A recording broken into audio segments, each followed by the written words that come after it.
在世界所有饮食文化中，鱼占据着一个独特而不可取代的位置。这不是偶然，而是人类在漫长岁月中所累积的集体经验。早在《山海经》《诗经》时代，鱼就是丰饶、自然、吉祥的象征。鱼跃龙门讲的是改命，年年有余讲的是愿景。鱼不只是一种食物，更代表着生命力与希望。随着文明进步，人类才慢慢理解，我们喜欢吃鱼，不只是文化情感，还有科学实证。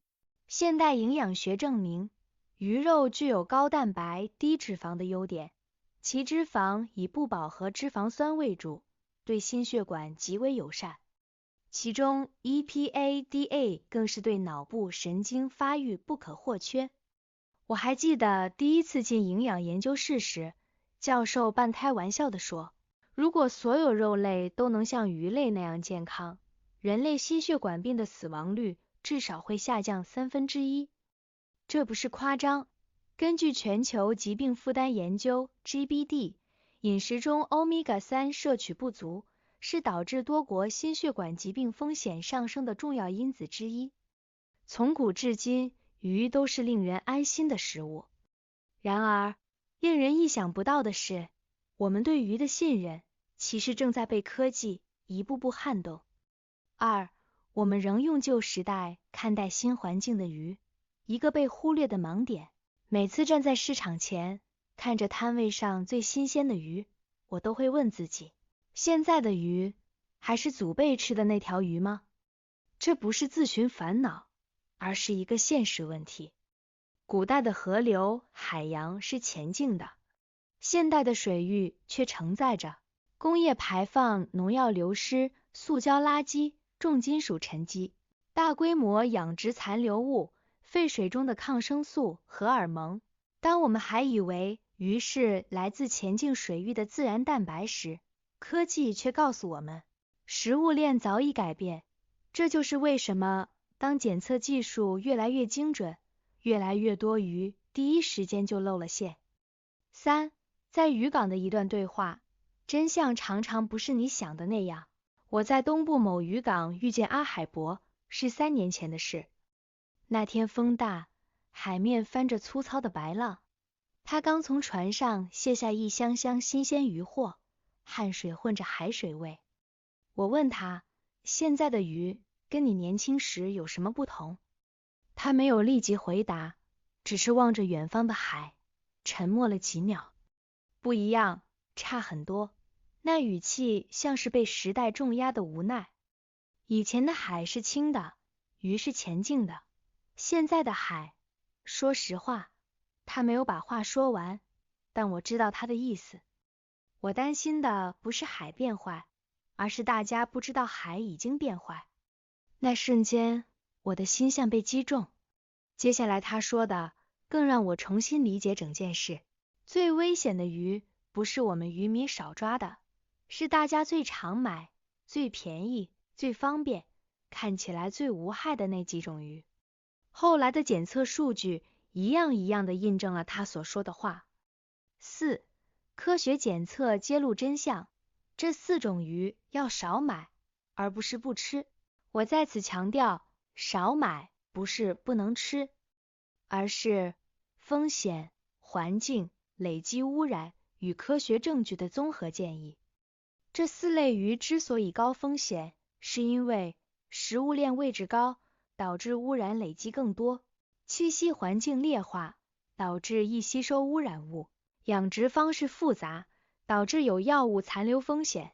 接下来我会逐一解析背后的科学，并穿插问答环节予以采纳的渔民观点。第一类，大型深海掠食鱼，重金属累积的科学铁律，例如旗鱼、鲨鱼、大型金枪鱼、鱿鱼部分种类。为什么大型鱼污染更高？科学解析一下，这涉及食物链的生物累积与生物放大作用。科学上有2个名词，生物累积 bioaccumulation， 污染物特别是甲基汞进入鱼体后，因为无法代谢而会慢慢累积在肌肉与内脏中。2. 生物放大 biomagnification， 即越往食物链高处，污染物浓度越高。举例，浮游生物含微量汞，这些生物被小型鱼大量捕食，而小鱼又被中型鱼吃掉，而大型掠食鱼吃若干中型鱼。这些过程使得污染浓度被放大数十倍甚至100倍。于是，大型掠食鱼成了甲基汞含量最高的种类。有人会问，既然有 Omega-3， 为何还说大型鱼不安全？答案是 Omega-3 的好，并不能抵消重金属的累积。长期摄入甲基汞会伤脑、伤神经，影响胎儿。那么，孕妇能不能吃大型鱼？答案是，世界多国食安单位建议，孕妇应避免大型掠食鱼。渔民的补充，我当时问阿海伯，旗鱼这么营养，你为什么说少吃？不是鱼不好，是它活太久了。这句话与科学完全一致。第二类，沿岸底栖鱼，海洋污染的第一受害者，例如黄骨鱼、鲶鱼、沿岸杂鱼、泥猛。为什么底栖鱼风险高？底层水域沉积着以下污染物：铅、锂、汞等重金属，农药残留、DDT、除草剂、杀虫剂，工业有机物、PCB、多环芳香烃、微塑胶及吸附其上的污染物、腐败物、病菌、寄生虫卵。底栖鱼以海底的沉积物及海底生物为食，因此污染物直接入口，风险最高。大家看到这里可能会问，底栖鱼便宜是因为营养差吗？答：不是，是因为捕捞常见，体型小，肉质不算顶级，加上环境风险高。那么煮熟就安全了吗？答案是，高温只能杀寄生虫和细菌，不能降低重金属与环境毒素。渔民的观点，阿海伯说，我们渔民自己吃鱼，不太吃底下爬的那种。我问为什么，他说，海底你不敢想的东西都有。第三类，廉价快速养殖鱼，抗生素与饲料的隐形风险，例如巴沙鱼、越南鲶鱼、低价无锅鱼，并非所有，但部分来源不明者风险高。高风险养殖模式的科学问题，快速大量养殖的关键不外乎高密度导致容易爆发疾病，快速生长导致使用高油、高粉、高添加物饲料，环境水质差导致需靠药物维持，因此容易导致抗生素残留、抗霉剂残留，生长过快造成肉质松散，内脏与脂肪累积污染物，水域底泥污染。我问阿伯，养殖鱼难道都不好吗？他说，不是。目前而言，科学养殖已经非常安全，问题集中在低价、无溯源、大量出口型的养殖场。我问，那如何判断巴沙鱼是否安全？他说，没有溯源、超低价、大量供应，务必提高警觉。渔民的感叹，阿海伯说，便宜鱼不是不能吃，但如果便宜到你想笑，那就要小心。一位女医师分享她的心得。第四类，易被加工与冒充的鱼，化学浸泡与拼接的重灾区，例如鱿鱼、易冒充高级鱼、化学浸泡鱼片、拼接鱼排、仿鳍鱼、仿鲷鱼、加工鱼最大风险，消费者无法辨识。常见问题，漂白膨发、加水增重、使用保水剂、磷酸盐、拼接粘住化学、调色，其中由于含蜡质会造成约 20% 到 40% 人腹泻、排油便。人们会问，看起来很漂亮的鱼片是不是就安全？答：外观越漂亮，切面越整齐，弹性太好，风险越高。这4种鱼背后的共同科学原理，污染与食物链的全景，一、重金属如何进入鱼体？重金属最常从以下途径进入水域：工业排放、矿业废水、焚化炉燃烧沉降、农药与污泥。重金属在水中不会分解，只会沉入底泥，导致被海底生物吸收，再被小鱼吃，最后又被大鱼吃，这是不可逆的。二、微塑胶与海洋毒素的最新科学警告。近年研究发现，海洋中的微塑胶会吸附环境毒素，鱼会误食。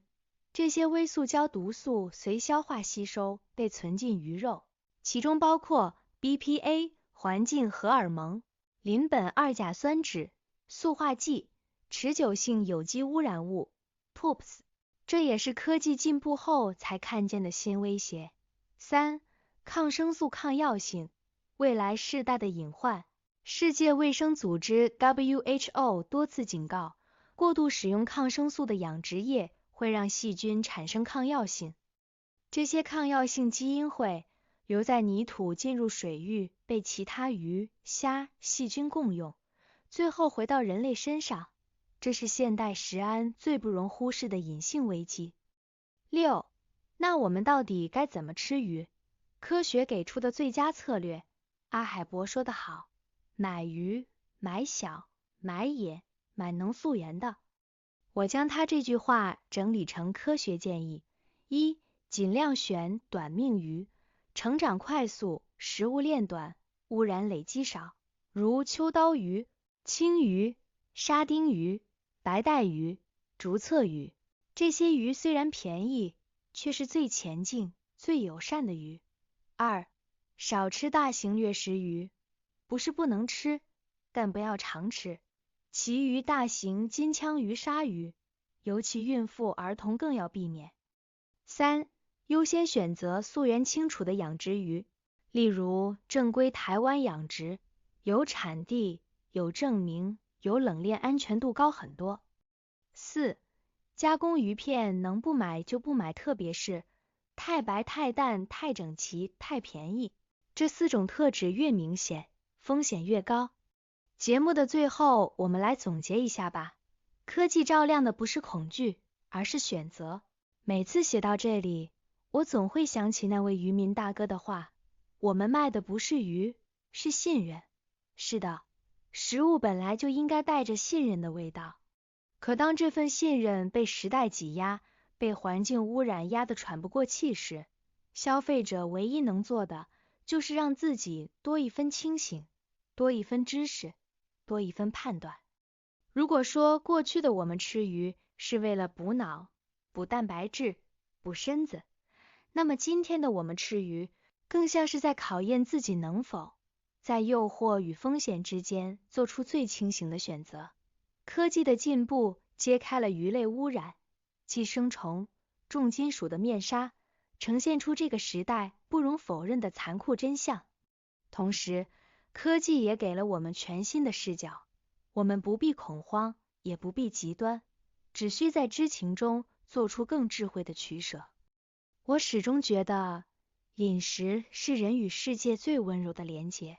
你选择怎么吃，就在选择你要如何面对生活，盲信、侥幸、麻木，或是理解、慎重、深思。